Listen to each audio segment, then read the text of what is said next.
Hi, it's Jim Mooney from Prominent Fluid Controls. This section of the video is to go over the calibration feature on our Gamma L pump. The calibration feature will also work on our Sigma 1, 2, 3 control version as well as our Delta series pump. To calibrate the pump, we'll have to press and hold the P key for about 3 seconds. We want to enter the set menu. Press the P key again quickly. We scroll up or down until we see a form of the word calibrate. We press the P key once.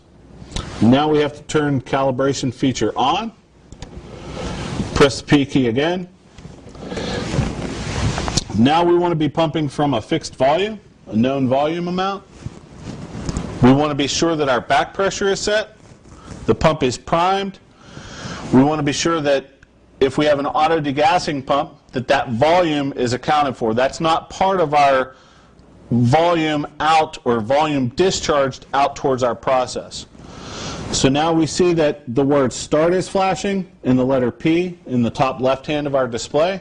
The next time we press the P key, that means that our drawdown is going to start. So you see that I've isolated the ball valves to be pumping from our calibration column. And I'm going to press the P key. The pump is going to start drawing down.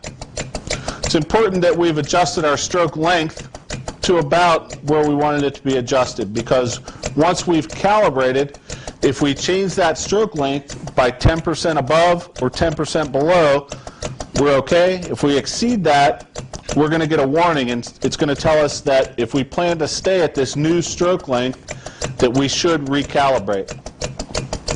Now the calibration column is usually graduated on one side in a timed event. It tells us that it's a drawdown of so many gallons per hour for a 30-second drawdown or a 1-minute drawdown. We want to pay attention to the true value over here, the volume amount that's being graduated in milliliters in this case. Once we draw down, the longer we let this run, the more accurate our calibration becomes. If we're off 1 milliliter in just a 10 milliliter drawdown, that's obviously 10%, versus 100 milliliters, if we're off by 1 milliliter, we're only off by 1%. So the more accurate our numbers can be, the more accurate our calibration will become.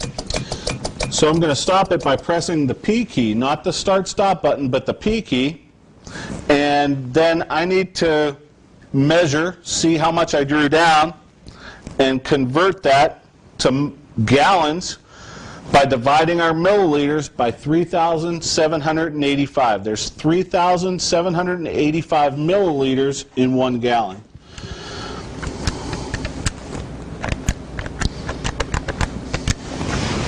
So I actually drew down about 100 milliliters. I started about 10 ml above my 0 point, which equals 0.0264 gallons.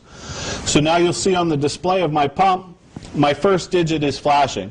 That first digit is to the left of the decimal, and it matches what it needs to be. So as I press the P key, it moves 1 digit to the right as far as what number is flashing. Whatever number is flashing, I can adjust by hitting either the up or down arrow button. And I need this to be a 0 also. I press the P key to move 1 digit to my right. I need this digit to be a 2, so I use the up or down arrow button, adjust it to 2, press the P key again. I want to adjust this next digit to a 4, and the last digit is back to a 2. Now, if I put the wrong number in for any digit, I can go back to make the first digit flash by pressing the I key 2 times. It goes back to the first digit. Then I just simply use the P key to go over to the one that needs to be changed again and adjust that to whatever it needs to be.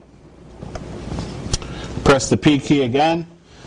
After I've entered all of the digits, it asks me what unit that I've calibrated to.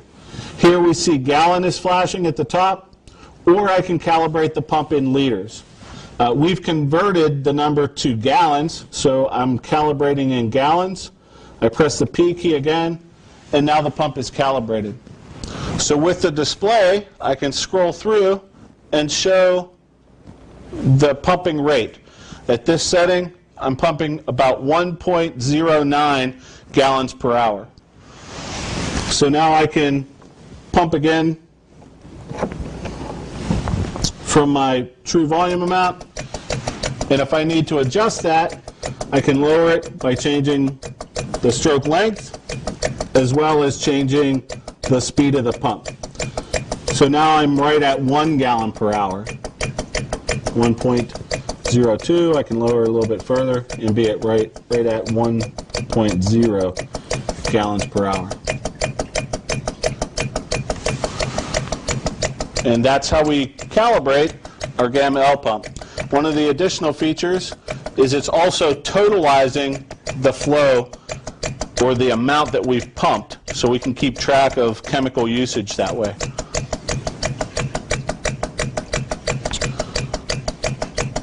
And that's the calibration of our control version Gamma L pump.